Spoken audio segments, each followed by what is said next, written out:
Einstein का सापेक्षता का विशेष सिद्धांत भौतिकी में एक मौलिक सिद्धांत है जो अंतरिक्ष और समय के बीच संबंध और वे गति से कैसे प्रभावित होते हैं से संबंधित है।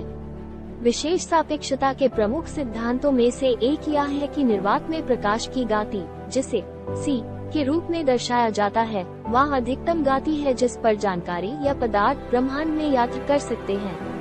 विशेष सापेक्षता के अनुसार जैसे जैसे द्रव्यमान वाली कोई वस्तु प्रकाश की गति के करीब पहुंचाती है, उसका सापेक्षिक द्रव्यमान बढ़ाता है और इसे और तेज कराने के लिए आवश्यक ऊर्जा भी बढ़ जाती है, जिससे सीमित ऊर्जा का उपयोग करा के प्रकाश की गति तक या उससे अधिक गति कराना असंभव हो जाता है।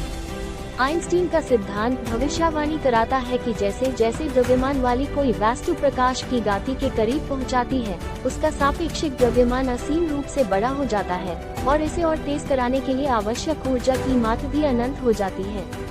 इसका तात्पर्य यह है कि किसी द्रव्यमान वाली वस्तु को प्रकाश की गति तक तेज कराने के लिए अनंत मात्रा में ऊर्जा की आवश्यकता होगी, जिससे इस गति तक पहुंचाना या उससे अधिक होना असंभव हो जाएगा।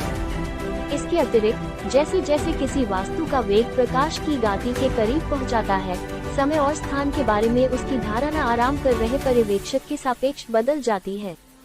समय का फैलाव और लंबी का संकुचन होता है, जिससे गतिमान वस्तु के लिए समय अधिक धीरे धीरे बीतता है और गति की दिशा में उसकी लंबी कम दिखाई देती है। विशेष सापेक्षता के इन सिद्धांतों को देखते हुए वर्तमान में आधुनिक भौतिकी के ढांचे के भीतर यह स्वीकार किया जाता है कि द्रव्यमान वाली कोई भी चीज निर्वात में प्रकाश की गति से तेज गति से यात्रा नहीं कर सकती है, जबकि प्रकाश से भी तेज यात्रा जैसे वार्महोल और वार्प ड्राइव के बारे में अटकलें सिद्धांत और परिकल्पनाएं हैं। इन विचारों में आमतौर पर विदेशी और अप्रमाणित अवधारणाएं शामिल होती हैं जो भौतिकी की हमारी वर्तमान समझ से परे हैं। सितंबर 2021 में मेरे अंतिम ज्ञान अद्यतन के अनुसार कोई प्रायोगिक साक्ष्य या व्यापक रूप से स्वीकृत सैद्धांतिक ढांचा नहीं है जो विशेष सापेक्षता के सिद्धांतों के अनुरूप द्रव्यमान वाली वस्तुओं को प्रकाश की गति से परे यात्रा कराने की अनुमति देता हो।